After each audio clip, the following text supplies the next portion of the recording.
Hey, we're delighted to have another guest back with us that we've had in the past and always brings a smile to our face. Here we go with Vice versa. Ron Wyatt. Ron, how are you Is he a doing? three-timer or a four-timer? Okay. He's a three-timer now. Three-timer. Yeah. Three-timer. But like I said, just seeing you guys brought the big smile and the laughter. And the Bible says laughter is medicine. So Yeah, well, absolutely. we already spread some medicine to each other. Yeah, There you go. It's always a pleasure to be with you guys, though. You make I'm it so feeling better easy. already. So Well, we want to get into it because I know you've been busy. yeah, it's been a fun ride. Some little curveballs here and there, but it's been fun. And I'm at the point of life now where I just want to live my life and enjoy life. I want to enjoy photography, and I want to encourage other people to enjoy photography or whatever you like. And I understand that well, it looks like you're ready there. You got your black rapid strap on, and Oh yeah, well, I wanted to briefly talk about equipment because I get to speak to a lot of camera clubs and things like that, and a lot of people, a lot of photographers are now wanting to just get out with one lens, and I'm a little bit against that, even though I'm getting ready to have number 70, big birthday party, and the whole world is invited. yes, Anyway, but I like to work with a 24 to 70 on the left and a 70 to 200 on the right. And I'm ready for pretty much any situation, especially if I'm doing street photography. so you I got might 24 see to interesting. 200. Yeah. Well, if I'm shooting bears, mainly I'll have the 24 to 70, but then I'll have I bought the Sony 200 to 600. Right. But so I use the Black Rapid strap just so I can have everything ready. I know for older people it's a little difficult, but I always say after you finish a photography photo tour, you should need a vacation after that. All right. Yep. And but while you're out there, you get the photos, and to switch to a longer lens or a wide angle lens is just really hard. But so I like to encourage people to just toughen up and at least have those, unless you have one of those 24 to the 200s lenses, then you're good to go. Yes. But so that's my equipment advice. And then I also recommend that you bring a laptop with you when you're out touring or doing photography, extra cards. And I always give a tip. I've been told by Lexar and SanDisk, two things that would make a card go bad is filling the card all the way to the end or deleting photos from your camera. Right. If I take a look and I shot one of you and you blink, I don't delete it from the camera. I leave it on there, loaded up on my hard drives. Hopefully on a trip, you're saving it in two different spots, and then you're good to go. My other quick pointer is back button focus. And I swear by back button focus. This little rascal is the Sony A9 III. It cost me over $6,000. And I'm not hardly using any of the technology in this camera. I'm still Really? back button focusing. I'm not using the eye thing or anything. I'm getting ready to have that 70th birthday, and I'm set in my ways, And most of the time when I shoot something, I'm on assignment or something. I can't take a chance that me trying eye focus and it didn't work, and now my assignment is blown. So. Okay, that's all I got to say. Well, Fred and I are big proponents of back button focus Yep. as well. The first thing I do when I get a new camera is I set that thing to back button. Right there with you. And I saw him That's doing number it. two. Yeah, That's I saw number him two doing for that. me. Yep. So Yeah. it's a big thing. Whenever I have a new camera body, that's the first thing I do. It's funny because Yeah. sometimes I'll be sitting next to him and it's a newer, and I go, "Where the heck's the back button on this thing?" Well, Yeah. number one for me with a new camera, set it up so it will not fire without a card in it. Oh, all right? yeah. That's I would number say one. I agree with you. Although I think Yeah. Canon now comes in at that's the default setting, I believe. I think it was when I went into my settings that, but I think so. because we went mirrorless. So Yeah. once we got into the R series, I think a lot of some of those things were set off by default. You're right. And then you had to go Okay. in if you wanted them on, which is good. I Yeah. don't want to have that thing fool me and think I'm taking photos and not have a card in there. Missing. So and anyway, it reminds me, years and years ago, I had a commercial shoot, and this is back in the days before digital. And I'm sure you shot film, so you can relate to this. If you put the film in, you wrap it around, and you start shooting and winding, and you're 36, 37, 30. Oops. And you realize it didn't take up. It didn't go anywhere. It didn't grab the film, and you just been moved. Yeah. So that to me would be the equivalent of letting your digital camera shoot without a card in it. Except you got like a quadruple exposure. Yes. On one frame. Well, no, it actually was on the leader. So it's still on the leader. Oh man, it never took so up. nothing. Everything was dark. You never got anything. Oh man, that was an invisible shoot. Yeah. Yep. So. Well, you had told me that now you're kind of getting away from your commercial photography in favor of workshops. I hope so. I'm having a big party, and I need to pay for that party. So I want to make the money to do it. And then after this year, I really want to get out of doing corporate photography, unless it's a big client. Like if it's Six Flags and they want me to shoot a new roller coaster or something, that's great. Or if it's a 2 or 3 day event, something like that, that's fine. But I'm looking to maybe cool it on the portraits, and I kind of get a feeling now that it's really hard to make a living as a corporate editorial photographer now. That's my opinion. And so it's like we've talked about stock photography with the AI photos now. It's it kind of killed it. Really. No, it's crazy right now. So I like when I started, I was working at GM and then doing photography in the evenings and the weekends, and it was you could sell photos all over the place, especially stock photos. My dream as a young photographer was to buy an RV and retire and move to Dallas for a month and shoot Dallas, sell the stock, then move to Colorado and sell the stock, et cetera, et cetera. I bought the RV. But then there's a company starts with a G, came out and started selling photos dirt cheap and pretty much owning all of the stock agencies and things. And so that part of the dream doesn't look like it's going to be profitable like I was hoping back in the 70s and the 80s, Yeah, the penny stock kind of killed it. And then with everybody with the phones and the small point and shoots cameras that were contributing just to get a few cents, just to get their name published. It kind of killed it. Now AI has really done a number on it.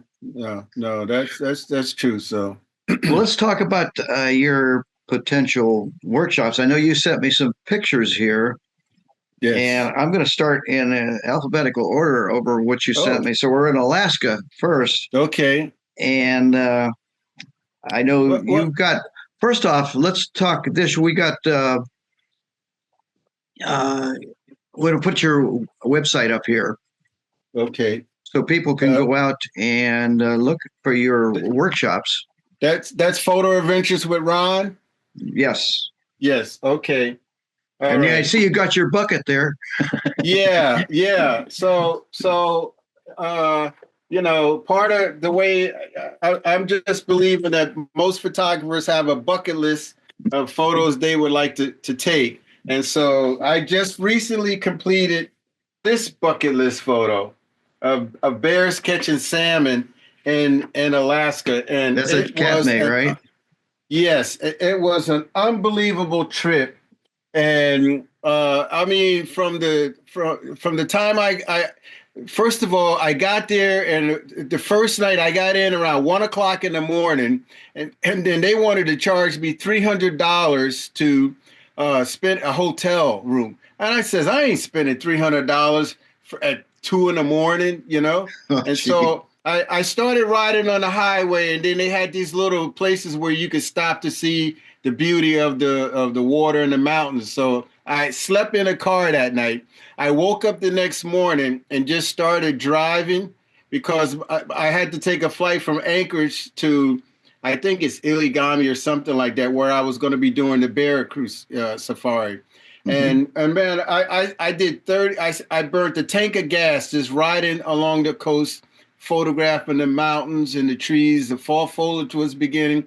It was absolutely beautiful. And that wasn't even why I was there, which was to shoot bears catching salmon. And once we got to the lodge, the first day trip we went out, it was like 8 of us on the plane. 3 of us and the pilot got off, and a bear started walking towards us. And all of a sudden, like we had a wall behind us, like a bushes. And Mhm. the pilot said, "Okay, let's move back so we could give him a path." And I would say the bear was probably 6, 7 feet away from me.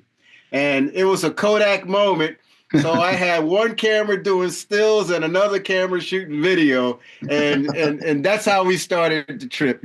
So I'm gonna have the video up. I have the video on Facebook, but I will have it on my site pretty soon. So Well, I'm good. sorry.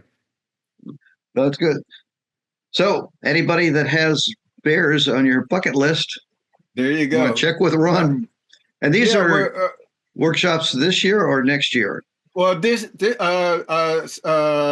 see, July 14th through the 19th, I'm going to be doing a trip, taking 6 photographers, and that's the first one for this year. And then next year, I'm planning to do maybe 8 to 10 Mm-hmm. photographers. So this is going to be my first one with a group of 6, and pretty much where I'm going, they're almost sold out for the summer. It is a hot spot, and it's there's 2 groups of people: photographers wanting to photograph bears catching salmon, and then there's fishermen who want to do fishing. So it's pretty cool. You got one fisherman is out in the water, bears walking by him, and then you're waiting for them to get away from the fishermen because you want to show the bears. And so it is a hot territory to be in that time of the year. And so I'm looking forward. When I went in September, I got all the shots I wanted to get except for salmon jumping upriver and then the bears catching them. That's the one shot I didn't get, but I was happy with everything else that I got. Well, continuing with our alphabetical, next one I've got here is covered bridges. Covered bridges. When I first started photography, that was the first subject matter that I fell in love with photographing. I would go to Vermont, New Hampshire, and Pennsylvania. And so, what I would like is if a person lives in Switzerland and he's coming to the United States for the first time and he's never seen a covered bridge, I would like for him to say, "Hey, Ron, can you spend a day or two with me?" And then I would take him to either Pennsylvania, where in Allentown, Pennsylvania, which is about an hour away from me, there's 9 covered bridges. Or we could go up to Lancaster or Lancaster, whatever way you want to say it, and Mm-hmm. there's like 49 up there. Or we could go to where everybody really associates covered bridge photograph in Vermont, and and that's another trip. But that's what I would like to do. I love photographing them, and I'm hoping one day I'll get to do a book on the collection that I have. And then I also try to teach where you're not just shooting the covered bridge, but you're looking for other cutaway shots that we call in TV land, where Mm-hmm. it's not showing a bridge, but it's maybe showing a window where you could see out of the window of the bridge, or anything, even a sign saying covered bridge road or whatever. I did a couple of shots where I looked through the mirror, side mirror on the car, and I could see the bridge in the side mirror of the car. So I try to teach where you don't always need to show the main subject matter. You can do other things. And one of the ways I describe it, if you come to New York to do photography, you'll see the Empire State Building, you take a picture, put your camera down. Then you'll see the Statue of Liberty, pick up your camera, take another photo. You see the World Trade Center, take another photo.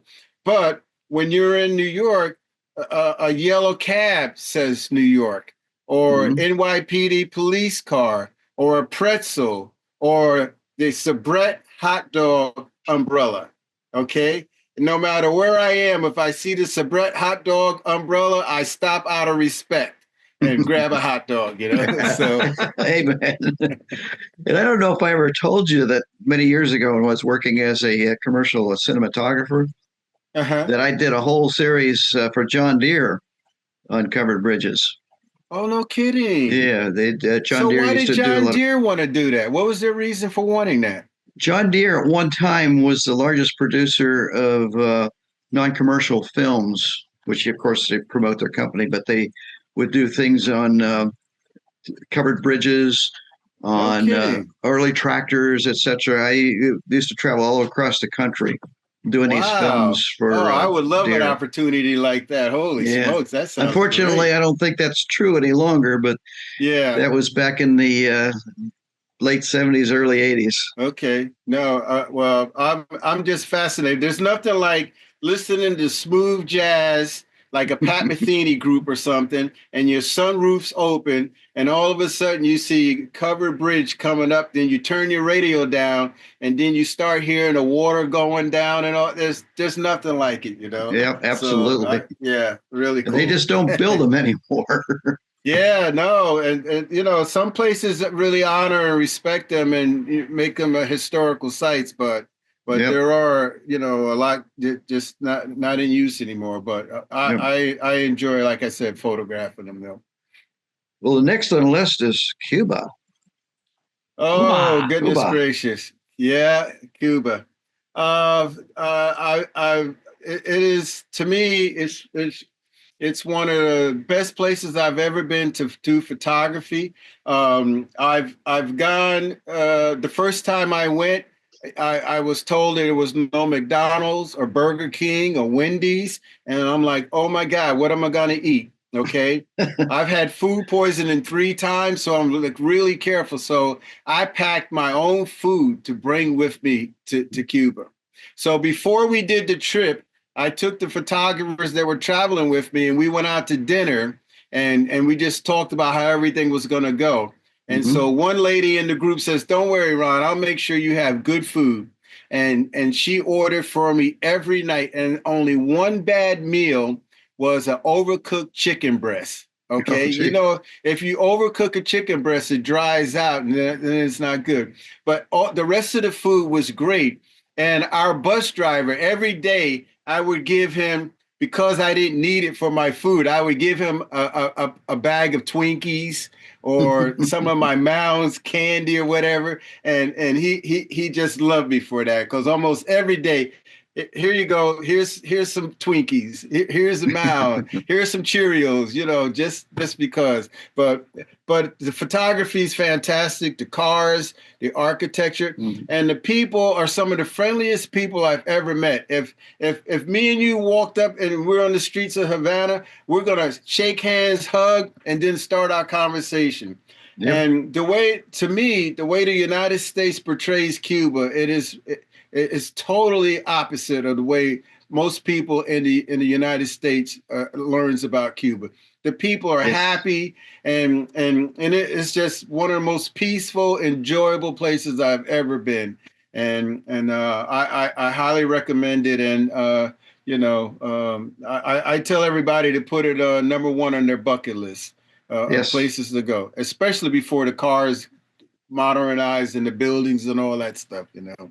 I So, agree. In fact, we stayed with a young man in Cienfuegos. mhm. Um, in he had converted his house into like a little pension, which No. he was hoping to expand that, for what he anticipated at that time was increased tourism for the United States. Mhm. Of course, unfortunately, it hasn't Yeah. happened yet, but hopefully, Yeah. yeah. Cuba is definitely, it should be on your bucket list if it isn't. Yeah, It's a well, great place. whenever I speak at a camera club and I ask people who's been there, they'll say, "Oh, I was there," and I'll ask, "Would you go back again?" And not one person has said they would never go back again. Everybody Right. says they would go. And I mean, like at night, it's not like nightlife in New York or Beijing or something like that, you know. So, but it's just a fun trip. Yep. It really has been. So. Well, next is Indochina. Speaking of Beijing. Yeah, speaking of Beijing.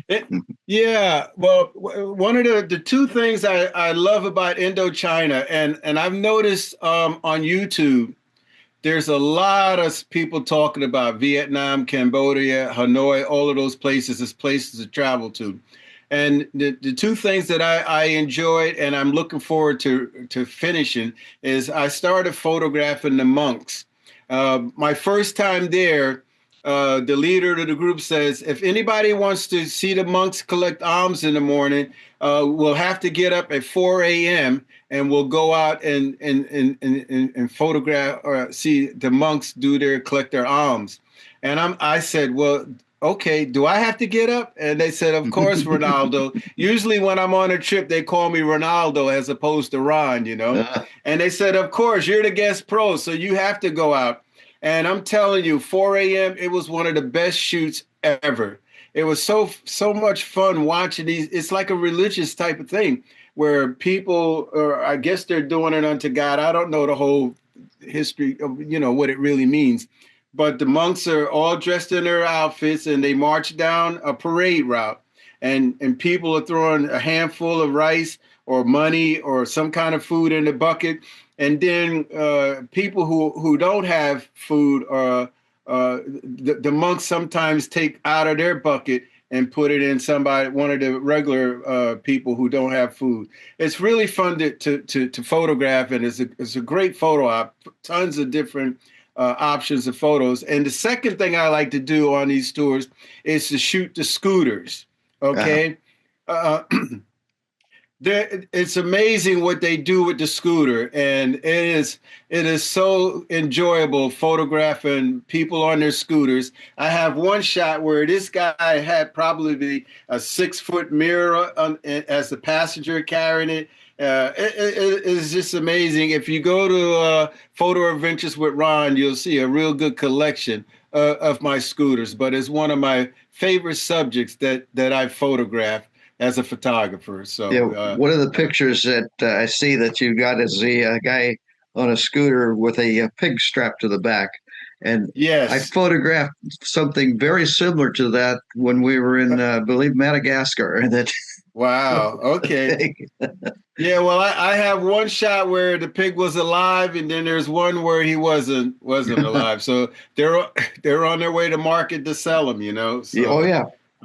Yeah, no, it's the photo ops never stop. We spend the night on a boat in Halong Bay. We take a train ride overnight to one of the destinations. So it's a very exciting trip. And like I said, I've noticed on YouTube where it is a pretty big deal. People want to go there to do photography or just to travel.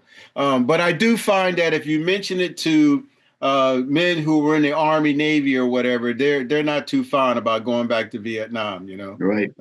But it has. I've seen a lot of videos on YouTube of people enjoy traveling there. So I hope to start marketing these trips in the next couple of weeks, and it's going to be fun showing the photos that I've gotten from those trips. We've also got a section here on lighthouses, which is like covered bridges is kind of iconic too. Well, yeah. Well, see, like I said, when I started photography, I was working at GM, and then on the weekends I would go somewhere to do photography. So it wasn't a big deal to go up to Maine and shoot lighthouses. And also Maine has a lot of churches and steeples and everything that are really good. But I took 11 photographers up in September. We did an 8.5-hour cruise. We photographed 14 lighthouses, I believe it was.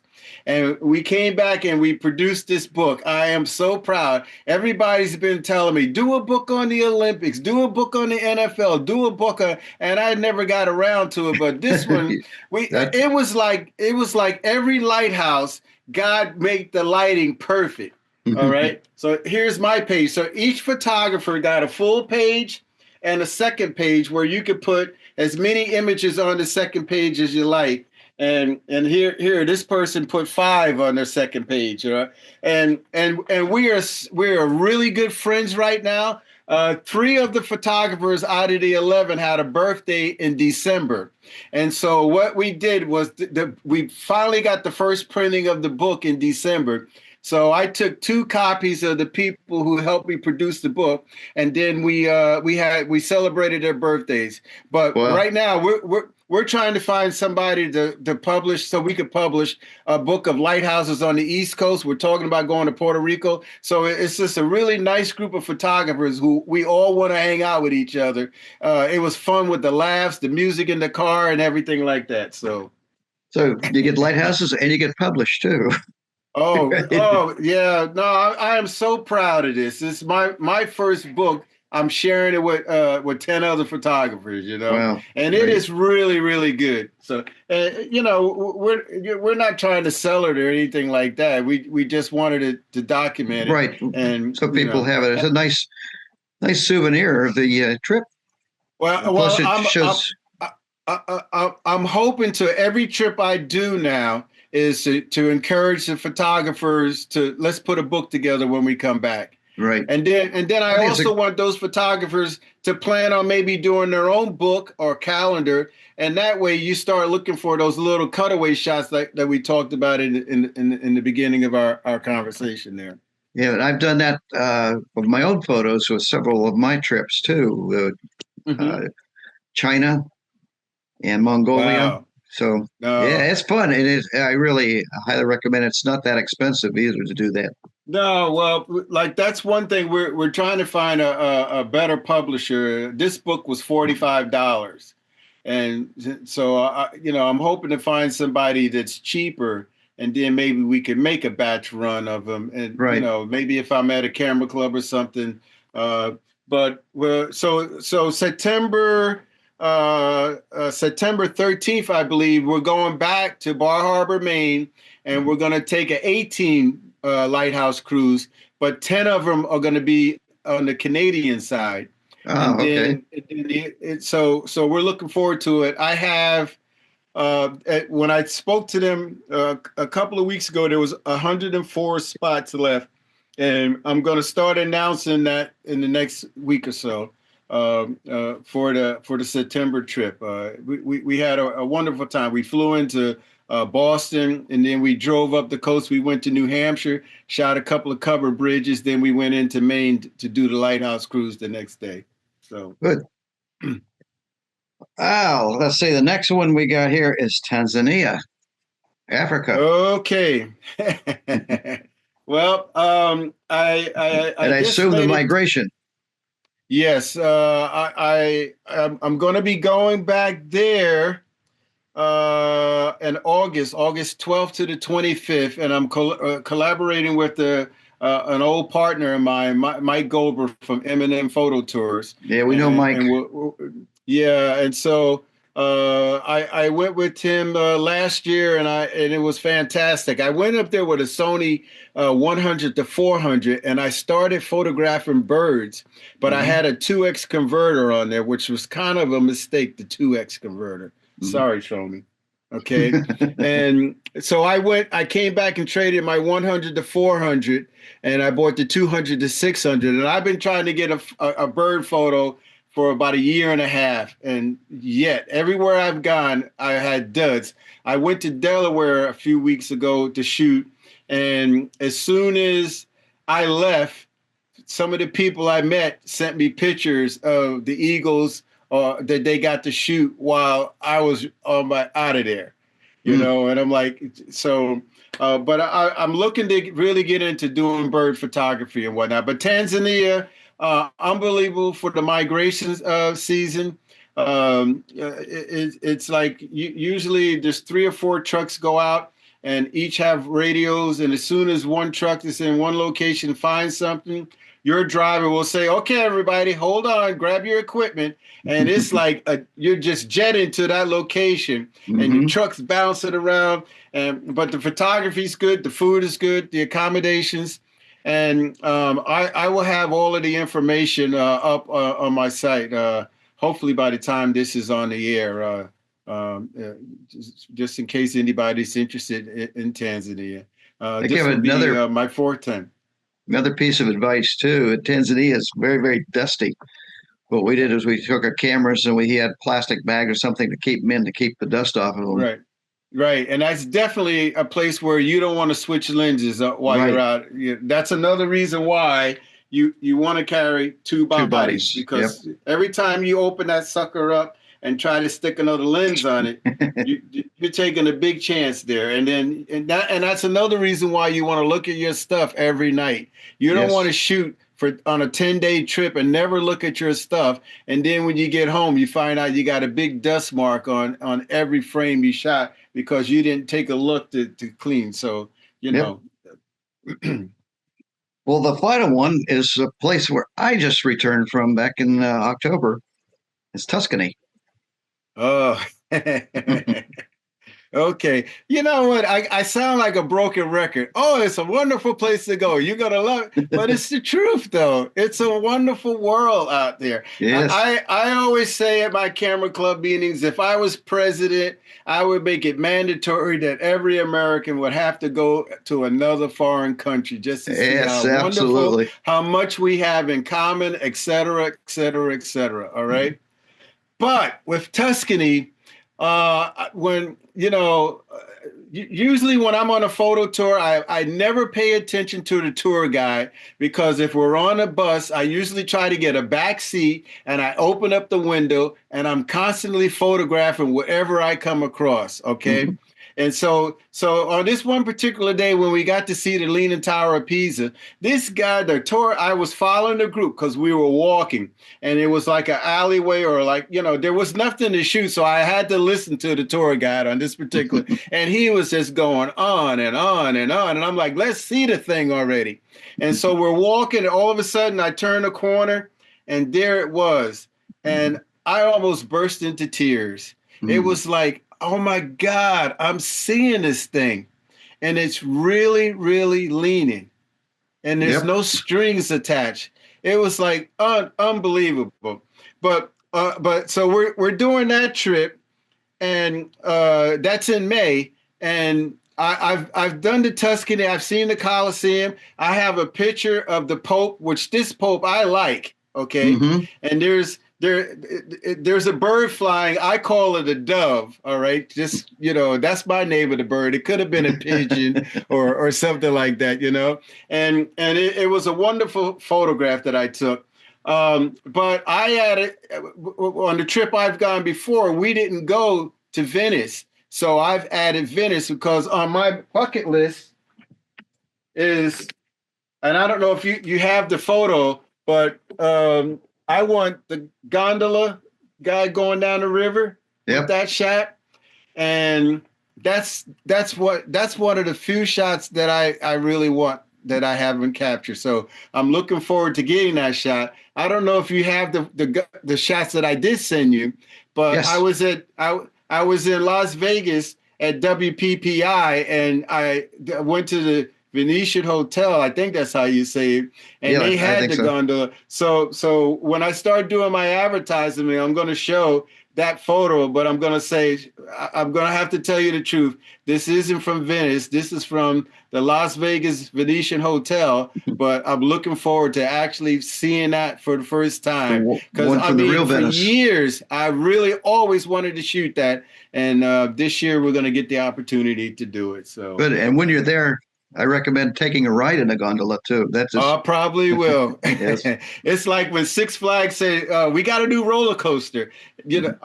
At 70, I'm on it. All right. And I'll try to sneak a camera on so I can shoot video of the roller coaster. So no, I definitely want to ride one of those things. And I'm looking forward to actually being able to photograph it. So I'm hearing rumors that the water levels are getting kind of low and things like that. So that may be something that's not available in the future. So I'm well, gonna it wasn't a hurry and problem when we were there in October. No, In fact, okay. at one point, in fact, they had flooding there for a while, but Oh, one of okay. our guide told us that in the main square there in Venice, that at one point the water was up to her waist. But they Oh, have done certain things to control the water level, so okay. hopefully Yeah. it'll be fine. Yeah, well, and again, I'm looking forward to getting that photo, and I will get a ride. Good. Ron, we really appreciate you coming on, taking time. And we want everybody, I got to put your website up here again, to go out there and check on your upcoming workshops for this year, next year. Thank you very much. I appreciate and then that. we're looking forward to talking to you again. Oh, I hope to be able to show you a shot of the gondola and etc. Yeah, we want to see you in the it. bears catching salmon, you know? Yes. So. Well, we hope you enjoyed our video, and if you did, please go down there and hit the like button, and please subscribe to us. That's right. Leave a comment, too. That would be great. Yeah, and if you want to be notified about future videos, hit the little bell, too. Ding.